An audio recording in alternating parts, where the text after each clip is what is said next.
Hello and welcome to the wrap-up on UCFM, bringing you the latest from the UC community every week.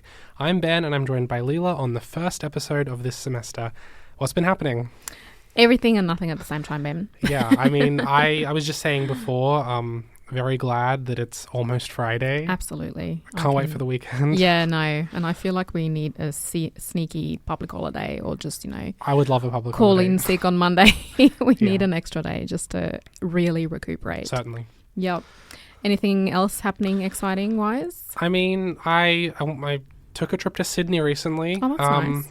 I mean, I love a big city, so... Yeah, a bit warmer as well. Canberra's Definitely. nice and chilly. Yeah. On today's show, we'll be chatting to Nicky Bomba from Melbourne Ska Orchestra ahead of their show this weekend at the UC Hub, as well as Sophie and Tia from the Off the Grid Girls Club. They will tell us all about one of UC's newest student clubs, and we'll also be bringing you the latest UC news and upcoming events. And right before we get into it, it's just a reminder to follow our socials at UCFM_87.8 to keep up to date with everything happening here at UCFM. And if you're not already, you can listen to UCFM live on the iHeartRadio app. Now, shall we wrap things up?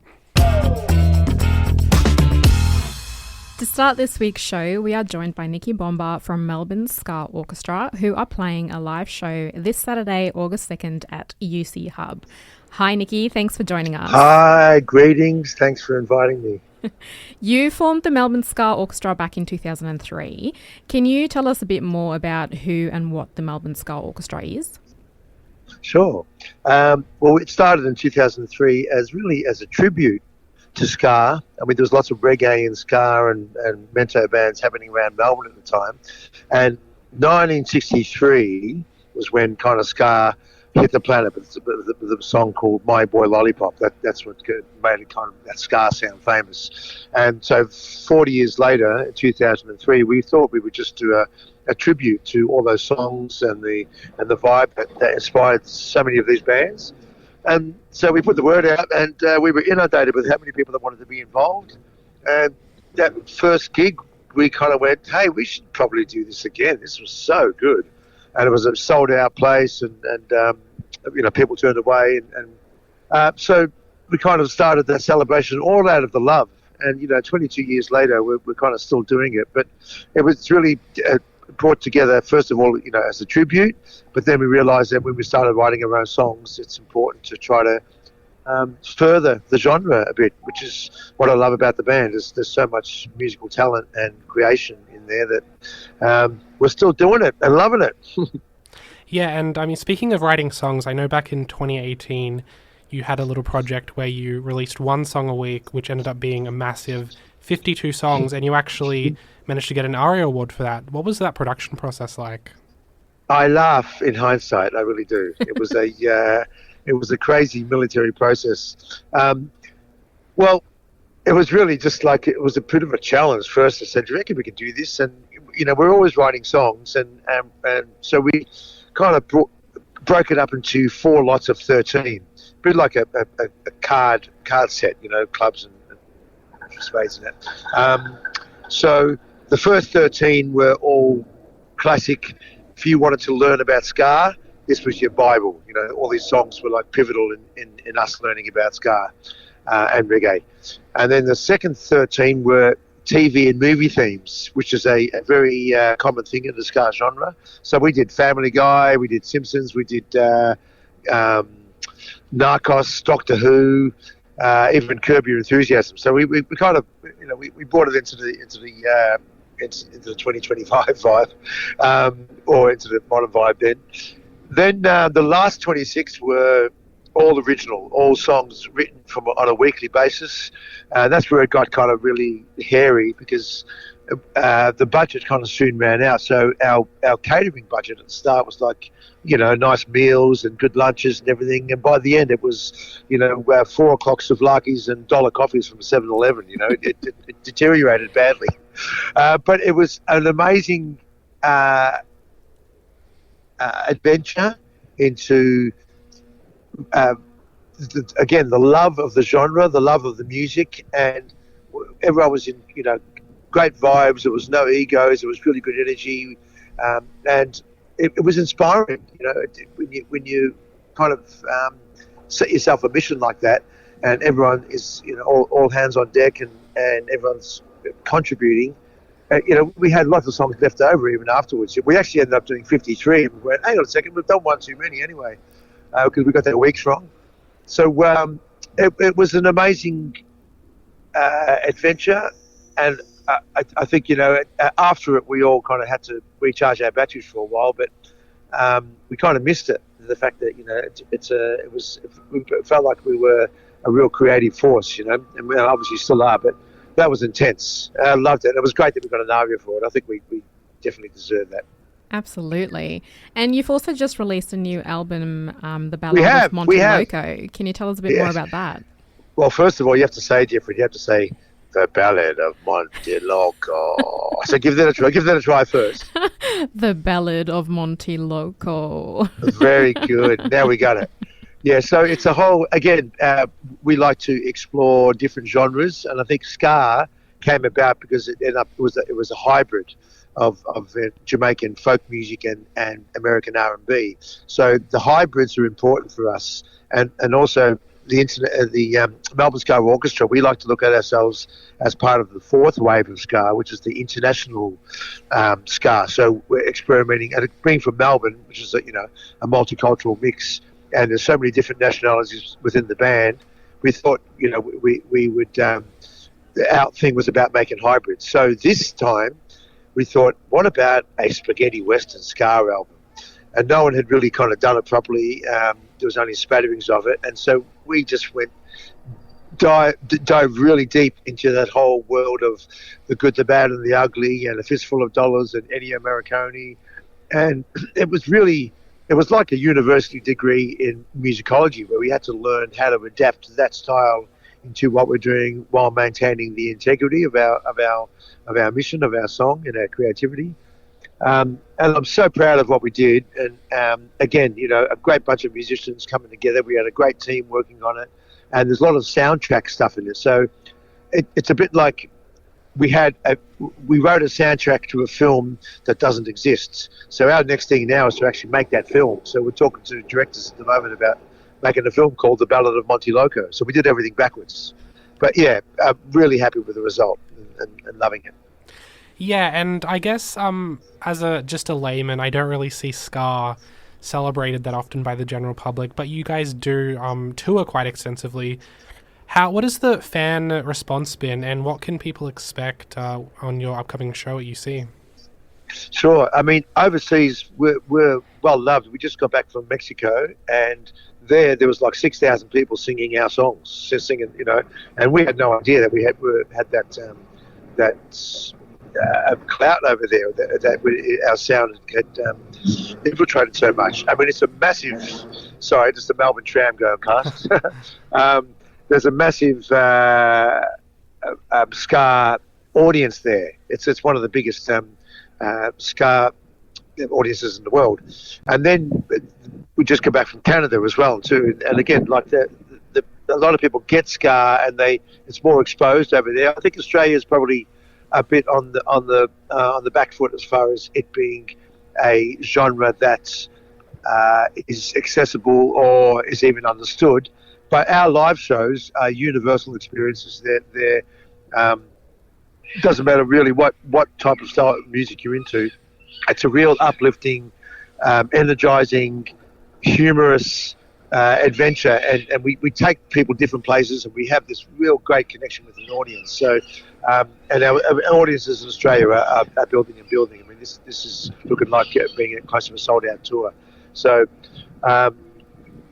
there's small increments in Australia, but we've been doing it for 22 years, and we're not going away anytime soon. There's a lot more creativity in songs, even being written as we speak, for the following albums.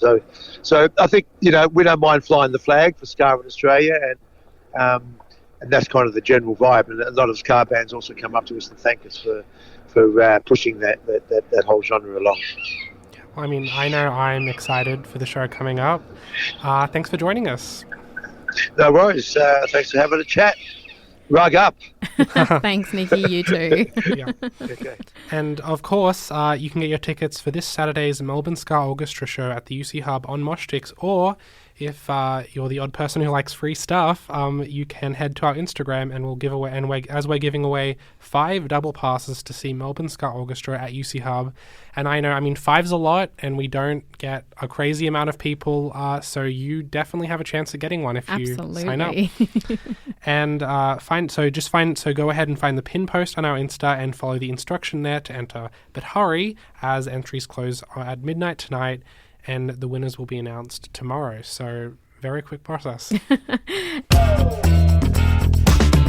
And now it's time for the UC News Wrap. The FSIU World University Games was recently held in Germany with 4 UC students representing Australia. The games are held every 2 years, and the competition draws many thousands of student athletes together to compete, making it among the world's largest multi-sport events. Huge congratulations to UC students Alicia Bennett, who competed in the 400-metre hurdles, Mitchell Baker and Tim Fraser, who competed in the race walking, and Jessie Moore in gymnastics.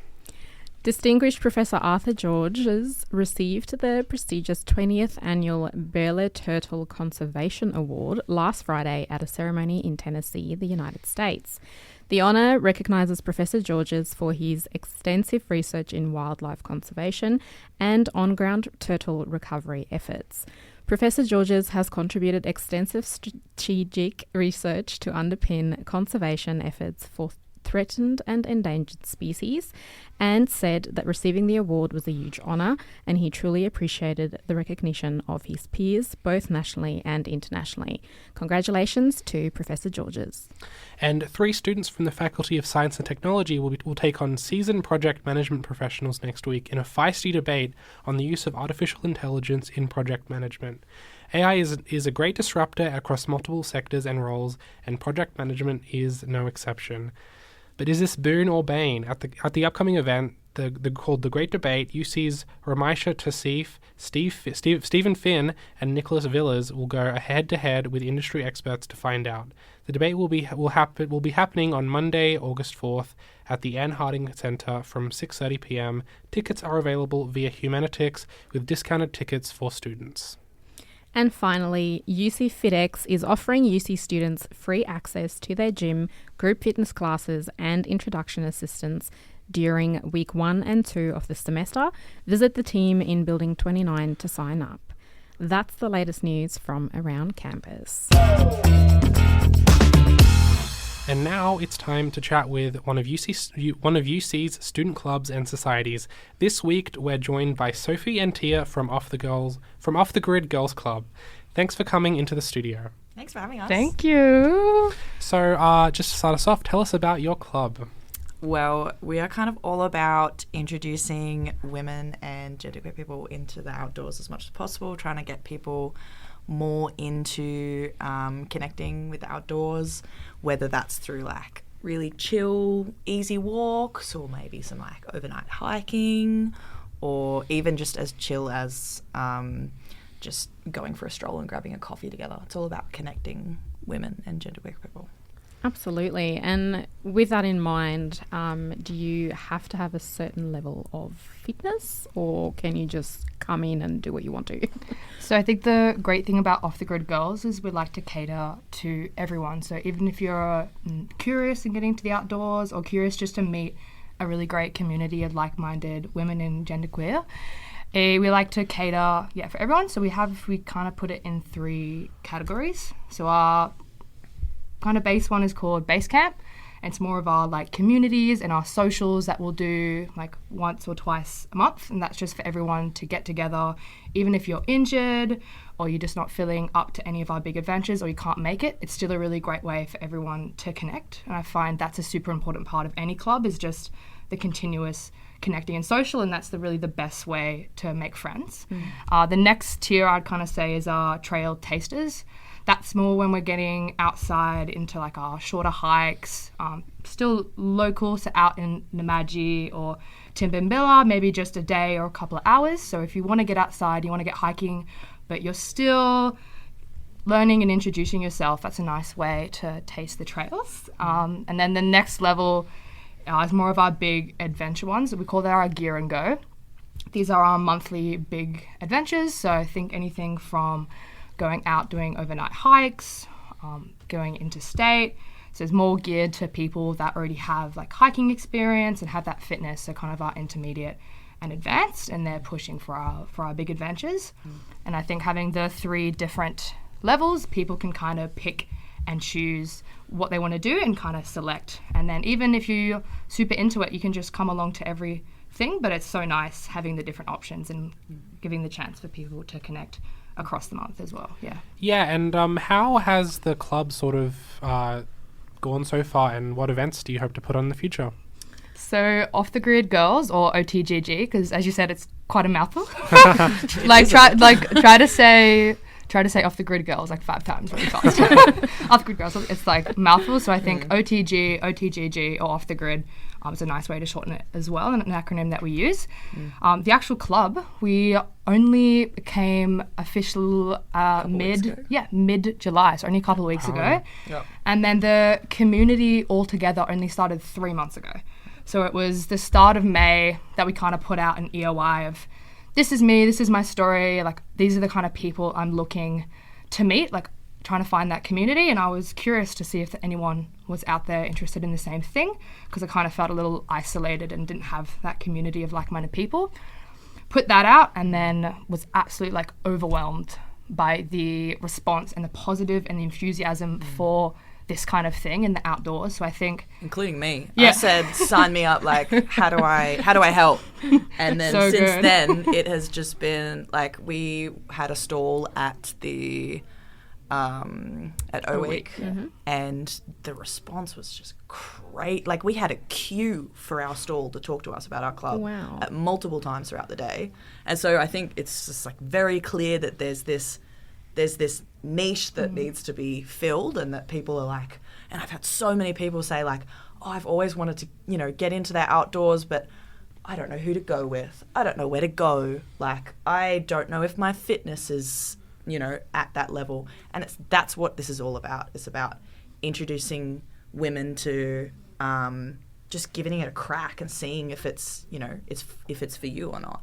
And I think that is, it's just so important. It's so important. yeah. Absolutely. And are you open to, I guess, like the general public, or are you just focusing on students from campus? So with the feedback I got after that EOI, so when that got sent out, we probably had over 200 people message and send back saying, I'm interested, I love this, I want to get involved.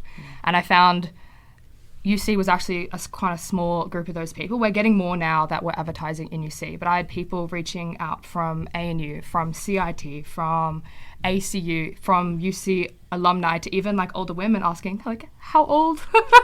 Like, there's just like the community and like the demand for this was just like unreal. So I think we're definitely UC based, but lots of the people that are involved are from like ANU and CIT and quite spread. And I think as well, the more, especially with the outdoors, the more knowledge that you gain from everyone else, it's like such a fundamental part of it is like, oh hey, I know this trail, or oh hey, I have a billy kettle that we can bring. And it's just like the more people that you have involved.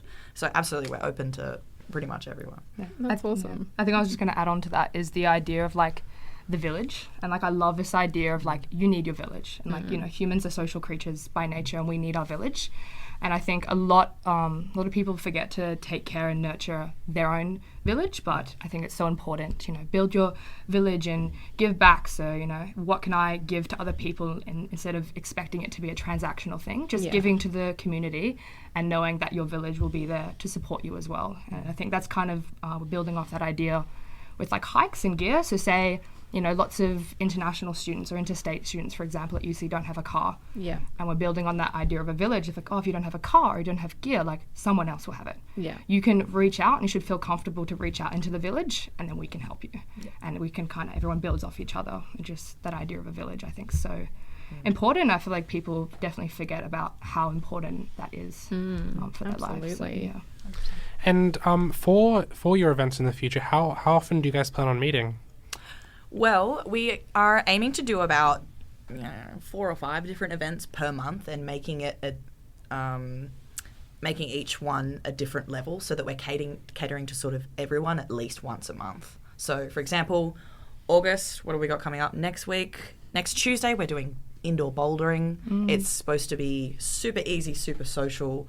Come and give it a crack. Got snowshoeing. Got snowshoeing at Porcupine Rocks. Yeah, in Perisher this weekend. We've got... So, yes, we've got bouldering, we're doing snowshoeing.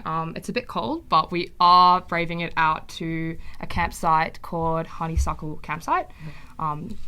We're going to go out there for a night. We're going to have a big cook-up as a group, get a fire going because it's August. it's still chilly.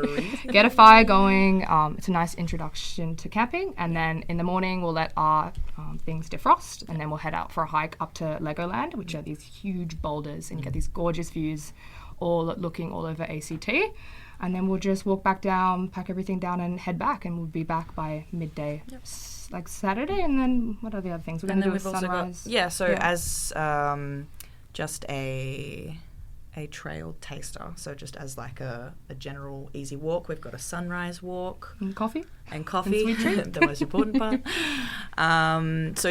We're aiming to do about 4 or 5 different events every month. And the great thing about the club so far is that it's not just us organising everything. It's like everyone coming up and saying, hey, let's do this, and like, let's do snowshoeing. And it's like, it's fantastic. I feel sounds awesome. Like that's the idea of like the village. Yeah. It's like everyone's like, oh my God, I really wanted to do this trail for so long. Like, let's do it. And then they put it forward, and they can choose to be like a trail lead or co-trail lead with like a few friends or a friend, and they can put forward events or activities they want to do. And even if it's from a big trail they want to do, or like, oh my God, I really want to do frisbee golf in John Knight Park. Can we do it? Exactly like that. Pick a day. Let's do it. Up for anything. That sounds great. And for people who would be keen to join or just find out more, where can they go? Well, we're on Instagram. Yes. That's pretty much like our main advertising space. Off the Grid Girls. Yeah, so it's at Off the Grid Girls and then just 2 S's. Yes. Okay, so if you want to send us a message, just feel free to DM. Yep. We're also on Rubric as well. Yes. So if you go onto Rubric and put in, I think we're under UC. Yep. We're there as well. We also have... a newsletter that's sent out via email, so you can sign up for that. There's a link for that in our Instagram. And then for just general communications, we do have like a big WhatsApp chat as well that you can find information on our Instagram as well. Yeah, so when you become a member of Off the Grid Girls, we have like a big Off the Grid Girls WhatsApp group chat, and we'll have a general chat where people can throw in chats or ideas or little updates, and we can put announcements and all our events in there. And then every time we have a smaller event, we'll create like little smaller group chats within the community. So everyone can also have each other's numbers and keep in touch with everyone, and keeps it close and connected. Yeah, I mean, this sounds like a lot of fun. I'm kind of jealous, but it's okay. We've had a few guys come up to us and like, oh my god, I love this. Like, I am so jealous. Like, I have to get involved. Like, can I wear a wig and like come along? like please. And we're like, oh, sorry. Like, you can go do bouldering and beers with the boys. With the boys. Yeah, I mean, well, thank you so much, Sophie and Tia, for joining us. Thank you so much for having us. It's been a blast. That sounds like fun. Yeah. I mean, I should probably join. Definitely. Because the outdoors is good for you. Tell me about it. But. And I don't know anything about trails, so I might have a thing or two to learn. Let's take a look at the upcoming events on campus. But before we do, we couldn't not talk about this because seriously, who can miss National Lasagna Day? That's right, early this week we kicked off semester 2 with layers of love and pasta on the UC concourse for a big cheesy celebration of National Lasagna Day. The smell hit you before you even saw the line. Free lasagna served up right outside the refectory thanks to the legends at UC LifeX. And let's be honest, somewhere out there, Garfield the cat was nodding in approval because this was his kind of campus event. I'm kind of sad I missed this, but if you did miss it, we feel for you. And don't worry, this was just the first course. There's plenty more where this came from this semester. And looking ahead, tonight UC BioX will be hosting Stitch and Bitch from 5:30 p.m. Head down and get crafty, meet new people, and learn some cool and even handy skills along the way. And on Friday, August 1st, there is plenty for music lovers. UC Life is turning Building 2 into a full-blown karaoke place from 6 p.m. We're talking private rooms and a pop-up bar. Rooms are just $40 for 6 people for 1 hour. Spots are limited, so book now. Check the UC events page for more info. I definitely need to do that. It sounds so cool. When I read it, I thought they should have started this a long time I know. Regular thing, maybe. Then head down to UC Hub to catch Illy as he kicks off his Gooder Life Tour. Tickets are available on Moshsticks. And the live music doesn't stop there. As we mentioned earlier, Melbourne Ska Orchestra will be lighting up the stage at UC Hub on Saturday, August 2nd. Get your tickets now on Moshsticks. And if you're looking for something to do on Sunday afternoon, UC Stars Kung Fu is holding a come and try session in the student lounge from 4 to 6. And on Monday, August 4th, it's time to get sporty with social volleyball in the sports hall from 12:30. If board games are more your thing, join UC Rec in the library from 5 p.m. for some D&D or pop over to Cure Bar and Grill in Bruce where Connect Up to 2617, Yep. sorry guys, they're hosting a social board games night from 5 p.m. Start off Tuesday, the 5th of August, with a free breakfast at the UCX Food Pantry from 8 to 10 a.m. Then the sport continues with social football on the concourse lawns from 12:30, or the UC Outdoors Club for bouldering and burgers at Block House in Fishwick from 5:30 in the afternoon. Tuesday is also trivia night at UC Barracks, kicking off at 5:30. And on Wednesday, August 6th, Employer Connect Careers Fair is happening in the Refractory from 11 a.m. until 2 p.m. Head to the concourse lawns for some social dodgeball at 12:30 p.m. Then test your music knowledge at UC Barracks from 6:30 p.m. with musical bingo. And on Thursday, August the 7th, the Art of Rubbish, Recycle and Create will be happening on the concourse lawns from 11 o'clock. For weeks, UC Life has collected those pesky, hard-to-recycle plastic lids all over campus with lots of donations coming in. And on Thursday, the lids will be turned into a piece of art. And that's what's happening around UC this coming week. You can check out all the UC events. You can check them out on the UC events page on the UC website, canberra.edu.au/events for more info and to see what else is happening. That's all we have time for today. Thanks for joining us on The Wrap Up. There's always something happening around campus, so make sure you keep an eye out on socials and the student bulletin. And you can listen to this episode of The Wrap Up and past episodes on our website, ucfm.com.au, or find the podcast version wherever you get your podcasts. And don't forget to follow our socials at UCFM_87.8. We will be back again next week to keep you updated with what's going on around UC. But until then, That's a wrap.